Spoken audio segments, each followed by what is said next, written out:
College football nerds, we are talking football. We're talking Ohio State. That means we are back, and that means the college football season is near. I want to remind y'all, I said it on Twitter tonight. I'm saying it to y'all now. Josh, I'll let you agree or disagree, but week 0, while there are games to watch, is not the real deal. The opening weekend of college football is noon on week 1. Quickly, yes or no, Josh, is that correct? That's always true. Okay. There's some big games, and I think if you're a casual and you like a couple big games, that's great. Man, I'm too into the sport. I gotta have my tapas. I gotta have all my little games from all the different conferences and see all the teams. A couple of big entrees. It's great. I love it. I'm glad we have it, but I gotta see week 1, man. And it's really that Thursday that kind of sets it even more than the week 0 game, because the week 0 game or games are kind of in isolation. Anyway, the big one that weekend, maybe one of the biggest opening weekend games ever, is Ohio State and Texas, potentially the top 2 best teams in the country when it's all said and done at the end of the year. We'll be playing at the beginning of the year, and the story of this game, people are probably going to get tired of us talking about it, but it's going to be all the new pieces starting out in this game for both teams. It's not just players, it's also coaches. But Josh, I'm going to set the stage with my opinion of Ohio State this year, and I want you to agree or disagree and back it up with some of that knowledge stuff that you like to throw around all the time. I've said consistently on Twitter that Ohio State will be the most improved team from week 1 to the playoffs not because of who they are going to be, but maybe who they aren't in the beginning of the year is going to be so stark because there's so much to learn from this new coaching staff with these players. Yes, there is some continuity there with Hartline and obviously Day, but when you've got a new OC, you've got a new QB and a new DC, there's a lot to learn there. And we talk a lot about how that second year is when things really start to click. When you have a quarterback and an OC in the same system, and the second year together, things start to click. Well, by the end of the first season, you have some of that already come materializing. But at that beginning, first week, maybe a little rough. What do you think? That's kind of where I come out looking at this, right? The reality is that the number of returning starters you have in a team is something that matters. Ohio State has the second most people drafted in a single class ever. They have 14 guys drafted. That is one behind Georgia's record, ties with LSU with their 2019 record. Georgia reloaded. LSU absolutely did not. One more drafted that Michigan did in 2024. Michigan obviously did not reload themselves. I think you have to give a ton of benefit of the doubt to Ohio State because of the talent they have. They're in that rarefied air. And we say this a lot, right? When you draft only top 5 classes, you exist in a different sphere. It's one thing to have a top 3, top 5 class. That can get you to a title position. It can get you like Michigan did for a year or two. But then you're going to have a fall off because you've got a group of guys or core group of guys that's good. Maybe Auburn's done that a couple years. LSU's probably another team that's done that themselves.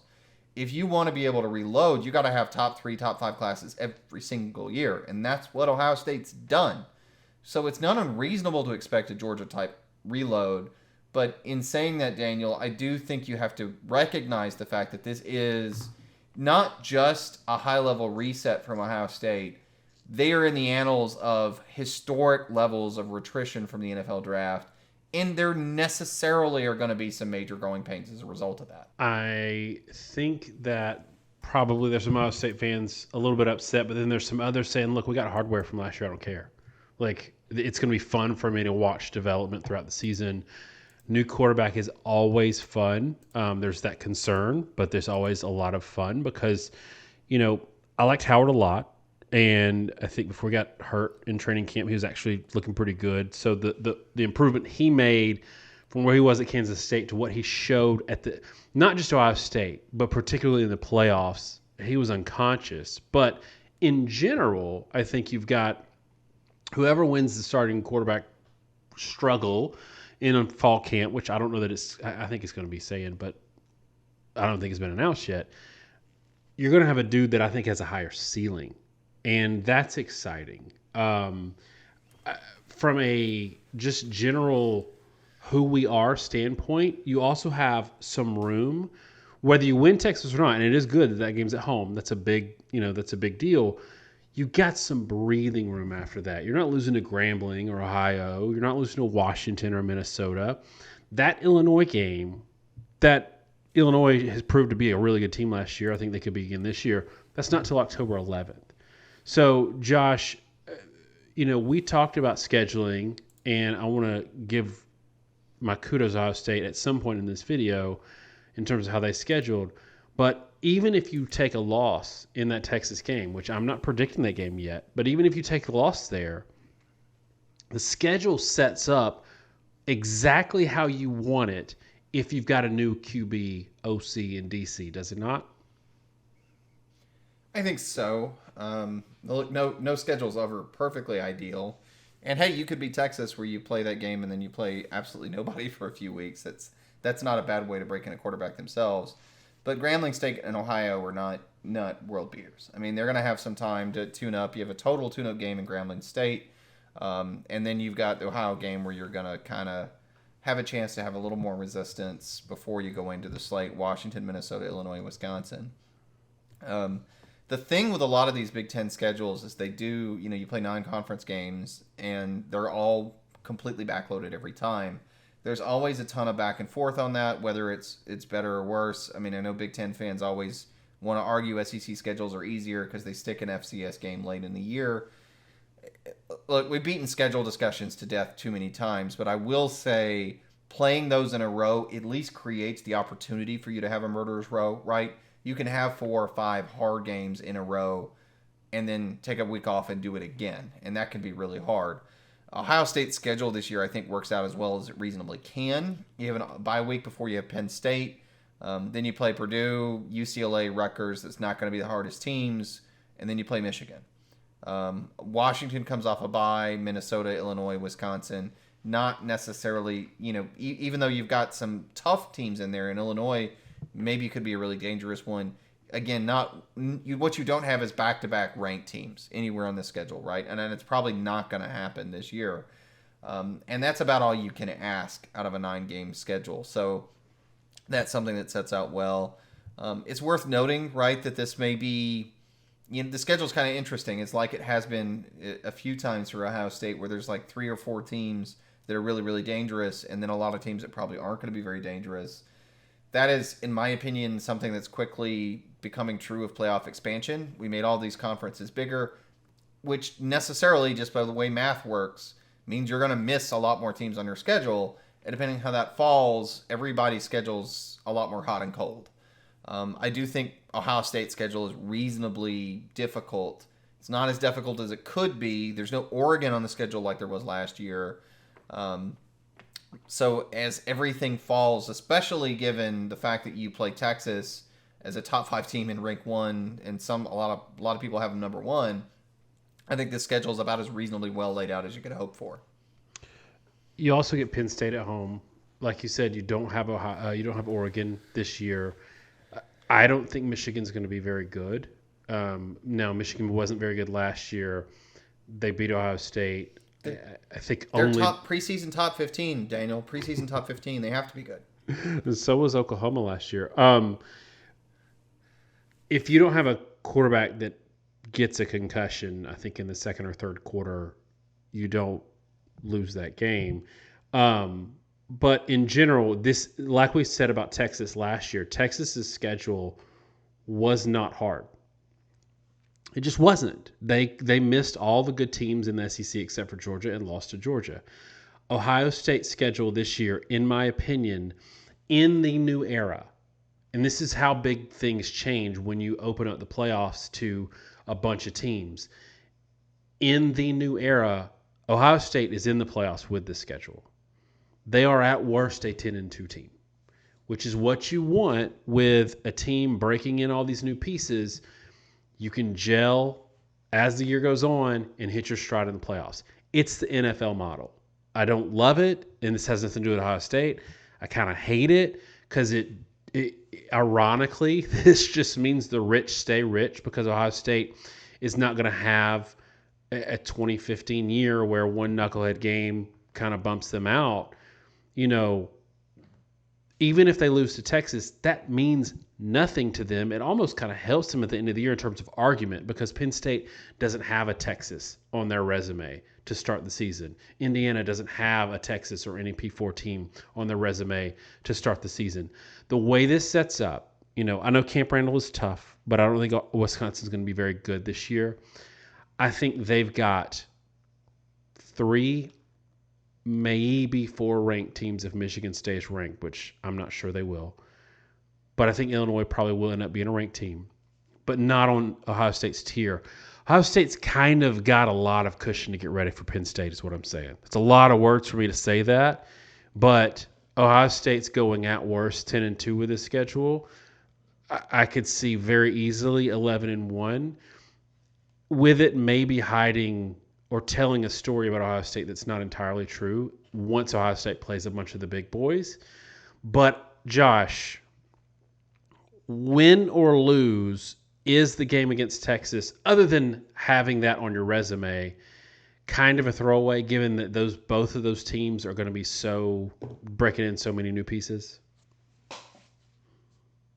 I mean, no game is ever a throwaway because at the end of the season, you lose a stupid game, it can matter, but it certainly isn't particularly important.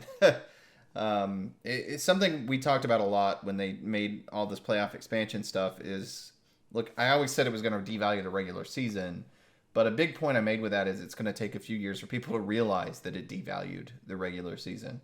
Because I think right now, like week 1, that game is going to feel vitally important. And games are always going to feel important in the moment. They're always going to be exciting. That's not going to go away.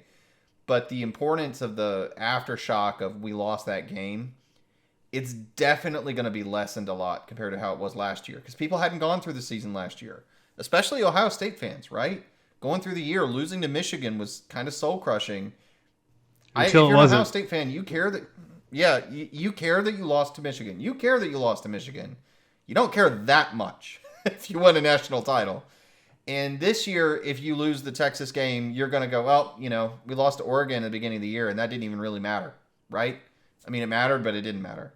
And that's going to be the way Texas kind of feels. And I think the Big Ten's interesting because there's, 5 or 6 teams that are going to be ranked. None of them are playing more than 2 or 3. The Big Ten is very spread out from a scheduling perspective. Ohio State playing Texas, you got to give them a ton of credit. They're playing a top 5 team on top of their 3 ranked preseason teams. Ohio State has always played big teams out of conference in big games. They do it every single season. They get a ton of credit for that. And even though the fans of all these programs want to snip at each other, we say this a lot. Everybody wants to point to the wrong teams. Ohio State, Texas, Alabama, Notre Dame, they all line up major out-of-conference opponents wherever they can. And sometimes they've had issues getting teams to play them or backing out. But they try really hard to play big-time out-of-conference games whenever possible, historically. And people nip about whether it's neutral site or versus home and home. Or, well, that team, like FSU, when they played Alabama, they ended up being really bad that year. Well, they were number 3 preseason. They just sucked. Like, that stuff happens, and for all these teams, it's happened in given years. But they try really hard. I mean, there's a lot of other teams, like Ole Miss last year flew under the radar. Baylor flies under the radar a lot. They have really weak out-of-conference scheduling. Indiana really deserves a lot of heat. These top teams shouldn't point the finger at each other, and especially anybody that wants to point the finger at Ohio State and their weak schedule. Ohio State does everything they can to make their schedule as hard as they possibly can out of conference play every single year. And so we've talked about schedules too long, but I just want to make that point. Whatever it is or isn't their fault. They tried to play a hard schedule. They scheduled Texas in week 1. They deserve all the credit in the world for that. I don't ever want to punish a team for losing a game like that in week 1 too much when nobody else is bothering to play it. And I certainly want to reward Ohio State if they win it. Yeah, and I'm going to talk about the schedules a little bit longer just because it's such a big point to me. In an era where teams are dumping their P4 out-of-conference obligations, teams like Ohio State and Texas are lining up to play them when they don't have to. Clemson is another one I called out. They play 2 every year. They don't have to. They play South Carolina every year. They don't have to play another game against. It's been Georgia. This year it's LSU. It's been Notre Dame. They don't have to do that. Ohio State does not have to do this. And scheduling is about intent, not about result. So you can't help if the other team that comes to the table sucks that year if they're a brand name and you signed up to play them. Ohio State is signing up brand names. If Texas turns out to be sorry this year, that's not Ohio State's fault. They brought their team to the game, and it's the other team's responsibility to do the same. I'll also point this out because there's been a mixed conversation on Twitter because Michigan fans think that Ohio State fans are still crying in the corner because they lost to Michigan last year. Y'all let me know in the comments because I maintain that the expansion of the playoffs and the creation of the playoffs has led to a situation where these huge rivalry games lose their heat a lot or a little bit, depending on how good you do in the postseason. Ohio State fans don't care about losing to Michigan last year. They just don't. I mean, Michigan fans can say we beat you, and Ohio State fans can say yes, and we won the national championship. How many of those does Michigan have in the last 50 years? 1.5, and the one has a star with it. I mean, 2017 Alabama fans, they do not care that they lost to Auburn in a weird game. That was the second 26 game. They don't care. Do you think Alabama fans are sitting in the corner crying because they lost to Auburn that year when they had a great playoff run or national championship game? Ohio State fans are the same way. There might be some of y'all that disagree, but most of you don't. All right, Josh, let's talk about depth chart, who's gone, who's coming back. I think that, there's a lot of non-Ohio State fans that are going to watch this and might be curious to know sort of how that all stacks up. Well, offensively, that's where Ohio State has a lot of pieces, right? Because there's going to be turnover of the offensive line, some really talented players. You lose the top 2 running backs, which is going to be a blow. But you return Jeremiah Smith, you return Carnell Tate, you've got a 5-star quarterback probably coming in Julian Sayin, and you've got a great transfer tight end. I think that's going to be a pretty big player for them in Claire from Purdue. And so they're going to be able to score points. I mean, Smith on his own is virtually uncoverable. We said this by week 4, Daniel, last year. I think he's the best wide receiver prospect in the last 10 years. People talk about generational prospects all the time. The term is very much overused. Like Marvin Harrison Jr. gets called a generational prospect. Marvin Harrison Jr. is an NFL number 1 caliber prospect. He's not generational. And that's not a shot on Harrison. It's the fact that people don't really appreciate how true generational is. Jeremiah Smith is generational. He has the speed of the best guy on the field. He has the size of the best guys on the field. And he has the ball skills of the best players out there, making one-handed catches like crazy. To me, he's like Julio Jones was as a freshman, only Jones did not have the hands that Smith has. Or the quarterback. Yeah. I said at the time, and I'll say it again for those that don't remember this, because it's, 17 years ago. I don't remember a duo of freshmen like that since Julio Jones and A.J. Green in 2008. Those guys came in 5-star, number 2, number 3 recruit in the country, right? It wasn't just they were number 5 stars. It was either one of them was being considered to be the top player in the country as a recruit. And they immediately, as freshmen, were clearly okay, these guys are going to be number 1 receivers for a long time in the NFL. You knew it game 4. I mean, it's just immediate. And that's what we saw from Smith and Ryan Williams at Alabama last year. I just think those 2 guys are absolutely phenomenal. And certainly as a pro, but probably right now as a college player, I think Smith is the better player of the 2. So that goes a long way. The issues there, running back, there are a lot of talented guys in that room. It's not clear who the guy is going to be. They get a transfer from West Virginia that I think it is a good player, but maybe not, he's not what Quinshon Judkins was. Probably says a lot about their comfort level with depth. I think across the board there, the thing I will say is they're going to score a lot of points with those impact guys. Heartline developed the best wide receiver room in the country. They've got a tremendous amount of talent there. They're going to be fine at the receiver position. But there's still a lot of new pieces in different places. It's going to feel like a very different unit. still between Keenholz and Sayin, a quarterback battle. Watching their spring game, breaking it down as much as I could, it was clear to me that Sayin is the more talented player. I mean, it kind of jumped off the tape at times. Keenholz did not start well, but I thought down the stretch he played better. You could see the seniority and the consistency, which is why he's in that position. Personally, I think Sayin's probably going to win the starting job. We're still don't fully know the answer to that as we're recording. The one thing I will say offensively, breaking that down, Daniel, and there's not a whole lot we can say. And quick shout out, by the way, big complaint I have about a lot of teams, Texas, Alabama, others. I don't have spring tape. We are not media that can go to practice. You know, this is a labor of love for us. We have day jobs, only have so much time. Spring games are the way that I try to evaluate teams in the fall. It's often the only way I can see backups. Not usually really relevant or even possible to watch backup tape from prior years. Even if you watch it, usually the opponents are playing backups. It's not any good. Ohio State did that, and I appreciate it. It actually made me have some feedback. Sayin, I think, is super talented, and he is the kind of kid to me that if you put him on a 7-on-7, he is going to absolutely light the world on fire. And what I mean by that is in terms of throwing on his own timing versus targets, the way he spins the ball, drives it, the arm angles he throws it with are really impressive. The thing that I saw from him that is probably going to have a little bit of growing pains is he's not very tall. You know, I think he's listed at 6 foot, but I don't believe he is. I think he's probably more like 5'10", 5'11", and his release angle is low. I think he had 1 or 2 balls batted was all in that spring game, but it was pretty clear to me watching it. He's going to do well when he has throwing lanes, and he may struggle a little bit when he doesn't within the pocket. And he's mobile enough to make it work, but he's not hyper mobile.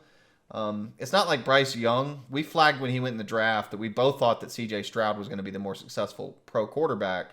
It's funny. People bring up a statement about Stroud when he was in his first game. We'll talk on that in a minute. But we both felt like going as a pro. We were both pretty confident Stroud was going to be the better pro passer. And a lot of that is because we saw Bryce Young as having a major issue with his height, which has proven true. I think Young is a magician. If he was 6'2", he'd be the best rookie quarterback in his class probably because he's phenomenal. He's just not tall enough. I don't think Sayin has that problem, but he's on the shorter end. And I'm just flagging right now. He's going to be really good at times, and I think there's going to be times where he has issues. And I'll round out the offensive discussion and let you talk and respond to offense first, Daniel, to break that up from defense. By also saying it is not reasonable to expect a starting quarterback in his first start to ever be that good. I mean, you know, when I was a little critical of Stroud of where he was at the time, and it gets brought up by, look, I won't get into it, Ohio State blogger that had brought that up out of context like 2 years later, not telling anybody it was the first game he played. You know, at that point in time, he was struggling a little bit. And I had questions about whether in his first year as a redshirt freshman starter, whether or not he'd be a national title contending quarterback. And there were growing pains, and he was a great quarterback by the end of the year. But early in that season, you know, he had some issues. I mean, they had a ton of passing yards there in that Minnesota game. It was very hot and cold. They only completed 13 passes. Oregon game, they lose. Tulsa game, it was 7.4 yards per attempt, threw for under 200 yards. It wasn't until the bye week and especially the end of the year where he caught fire. And the Utah game, the bowl game, was the big one where it came out. But for much of that year, it took a while for Stroud to become the guy that he was supposed to be. And he took off, obviously, in 2022. Sayin playing a top team in week 1, Daniel, that is a hard ask. He has not played anywhere near as much as Arch Manning has. And I think it's going to take a while for us to see what kind of a quarterback he is or isn't. And honestly, I think you could say the same thing for Keenholz. And we'll obviously preview that game. But the one thing I would say is it's wildly unprecedented that a player's first start is against a top 10 team. It just doesn't happen because of how the schedules generally fall, because of how a lot of teams don't play this game in week 1. They play it in week 2 or 3. And then the odds of catching you got to catch a top 10 team who is facing a team who is replacing a quarterback, and it has to be his first start. It's really rare. The only couple that I could find were Chris Leak back in, almost 20 years ago and Gunnar Stockton this past year. And he didn't have, it's not the same because Gunnar Stockton was coming off of spot duty for an injured quarterback, not a guy who got number one reps all fall camp, all spring camp. So I don't think it's as bad as a situation, and it's at home. It's not in a neutral site playoff venue. The stakes for this game aren't as high as what Stockton was facing last year, but it is unprecedented. I say all that to say and segue into a defensive discussion. One, I think that Ohio State can cover early some of the struggles that they're going to have offensively and at quarterback. And like you, I expect you noted how Stroud looked really good after the bye week. You get a few games of live reps and a bye week with your offensive coordinator to kind of close ranks and figure that out. You come out a lot better, and I think that Washington game is what I've got circled for whoever wins the starting job to really come out. But I don't think, Josh, people realize, especially for the people that are listening to this right now, they just know Ohio State won the national championship game. They know that offense was really good. That defense was beyond good. It's hard to articulate how good that Ohio State defense was, especially down the stretch. Talk about that a little bit, the pieces that they're losing and what they're backfilling it with. So if you go to collegefootballnerds.com, through the season, we developed a set of advanced stats, and you can look at them. And one of the things we do is versus expected. So we look at your team and how you did defensively, offensively on a per snap basis. And we look at all your opponents and we say, okay, what, rather than looking at your pure statistics, you allowed 4 yards a carry, what have you. What did you do versus what that team did on average? Did you hold them to 80% of their rushing average or 120% of the rushing average? Basically, just as a simple statistic, really, just normalizing all your statistics based on whether you held them above or below their averages in various categories. It's we call it versus expected, but to me, it's a very straightforward way of adjusting for opponent quality and throws out a lot of the sort of junk data to say, yeah, you held teams to 3 yards a carry, but you also played teams that average 3 yards a carry. That's not necessarily impressive. In those expected ranks, Ohio State was number one in scoring defense, holding teams 57% below their scoring average. Number one in total defense in yards per game, holding teams to a 33%, a full third less than their average yardage per game. They were number 3 in pass defense, holding teams at 24% under their passing averages. That's really good. By the way, there's a reason passing offenses dominate the NFL and they dominate in the playoffs. Passing offenses are much harder to stop than rush offenses to that point. Ohio State held teams to 44% below their rushing averages. Again, number one in run defense. The number one pass defense, by the way, was 25%, only 1% better. You can hold teams to have about double the impact versus the run than you can versus the pass. Just an interesting point. Passing offenses do kind of get what they get, and you're kind of trying to keep them to about 25% below to be an elite defense. But the point being, Ohio State was the best defense in a number of categories. The worst they were was really number 3, number 4 in passing defense per attempt. So that defense was elite. But Daniel, to your point, this is a rebuild. Of the top 10 leading tacklers on that unit, and walking through them in order, Cody Simon, he's gone, number 1. Number 2, Sonny Styles is back at linebacker. Number 3, Caleb Downs is back at safety. Those are the 2 guys that are going to be the big names. But you walk through the rest of the list, including a lot of guys that were very, very good that not everybody knew. Latham Ransom, gone. JTT, gone. Jack Sawyer, gone. Ty Hamilton, gone. Denzel Burke, gone. Jordan Hancock, gone. Tyleek Williams, gone. Like, when you look at the top 11, and Igbenogsen's the guy that rounded it out at number 11, 8 of the 11 are gone. And Ohio State deserves the benefit of the doubt because of the way they recruit. Right now in the NIL era, probably the best recruiting team in the country. They brought in, transfers at a few positions. They've got guys like Reese coming in at linebacker. But that's a lot of talent and a lot of consistency that's gone. Multiple 5-stars in that list that I just rattled off. It's going to take time for them to gel. And defensively, it just takes time and experience to be a good unit. I think offensive players can come in and be really good with mishmash parts pretty quickly. There have been cases like Florida State a couple of years ago where you took transfers and were an elite unit off the bat. But by and large, it takes reps and cohesion within a scheme to be great. We didn't mention, right, that the offense lost their offensive coordinator, switched to Hartline. I think Hartline's a phenomenal position coach. I do think it's reasonable to say it's an open question how great he'll be as a play caller. But defensively, Knowles was phenomenal. And you lose him, and it'll take time to see, are they able to adjust to the wrinkles and differences in the scheme? I don't think there'll be huge differences, but enough. And with that many guys gone off this roster, and it's unsurprising to me that when I watched the spring game, something that jumped out is there were times where they were confused. There were some plays. There was a seam pass in particular I remember from Sayin that was a good read, but it was a good read because he read the fact that the linebackers didn't get proper depth. I think the linebackers are super athletic, a phenomenally athletic group in that back seven. Athletic players still in the front seven for sure too, including the defensive line. But they weren't always running the right way at the right speed, right? Being really fast is great if you're going the right way. Being really fast means you can get away from the play faster if you're going the wrong way. And I think there's just going to be some growing pains there. So, Daniel, I will say defensively, this is a huge question mark. I don't think we really know what they're going to be.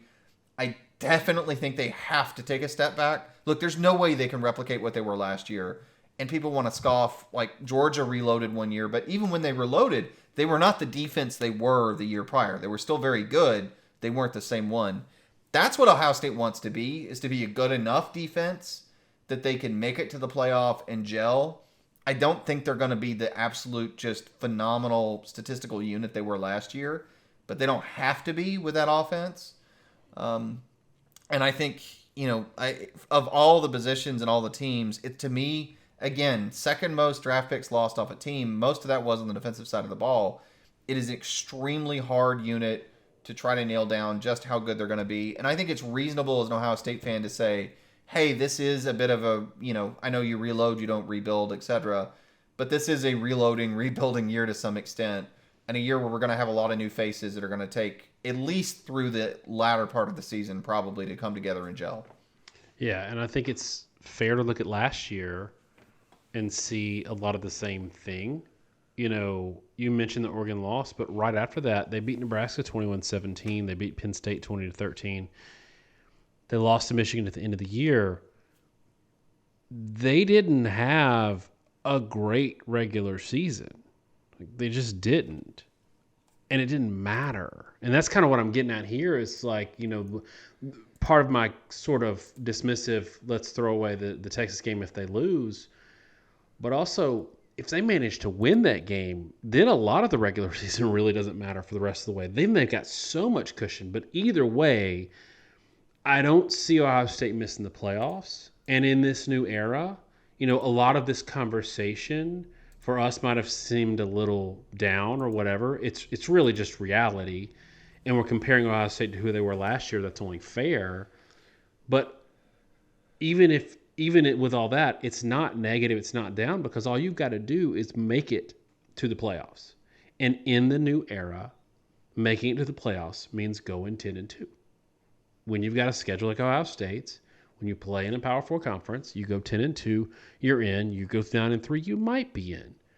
And so from that standpoint, I don't think Ohio State fans have anything to worry about. I think enjoy the 25 season ride for the regular season, watch that development, and then see what you look like when you come out in the playoffs throwing haymakers like you did against Tennessee last year.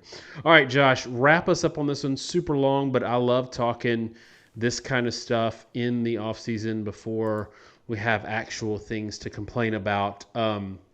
Just wrap us up on Ohio State this year. I mean, Ohio State, I said this about Texas, and we'll say this about a few other teams. The biggest thing they have going for them is I don't think there's any team in the country that has a clear-cut shot at being the dominant team. Nobody this year returns the kind of talent that Ohio State had last year. We got done doing the Texas preview. It's a little frustrating, frankly, on Twitter that Texas fans all think we hate them because I've said a couple times, hey, that's a team that lost everybody on the team and the defensive line with at least 5 tackles. We don't know what Texas is going to be. But at the same time, we don't know what Ohio State's going to be. At the same time, Alabama returns a ton of guys, but they weren't that great. So what are they going to be? What's LSU going to be? What's Michigan going to be? What's Oregon going to be, who had their own losses? There's nobody out there that, to me, clearly has a better roster or better lineup than Ohio State. And, to the extent that we're saying there are a lot of question marks, and look, there usually are when you come off a national title run, and there always are when you lose 14 guys to the draft. And I'm sure, Daniel, I'm just terrified that I got the number wrong because I always do. But I'm pretty sure it's 14. I think the thing that you have to keep in mind if you're an Ohio State fan is you have as many pieces as anybody else does. You probably have more pieces to replace and gel than most teams, so maybe it takes longer. But all that really matters is you got to go 10-2. You got to make the playoff. You got to see what happens. And right now, I don't have any reason to say that anybody else is clearly better than Ohio State. And that's the only thing you need to hang your hat on because that's the only thing that matters in August in the playoff expansion era. All right, y'all, let us know what you think about Ohio State's season this year. And if we got Ohio State wrong or we're unfair in any way, I'd love to hear it and tell you how you're wrong. Don't forget, follow us not just here, but also on Twitter. We've got a lot of snarky insights, and Michigan fans think we hate them a lot, and they hate us. There's a lot of hate at us, so maybe we can have some backup on Twitter from some of y'all helping us out. Thanks so much, y'all. Have a great week. Have a great season, and God bless.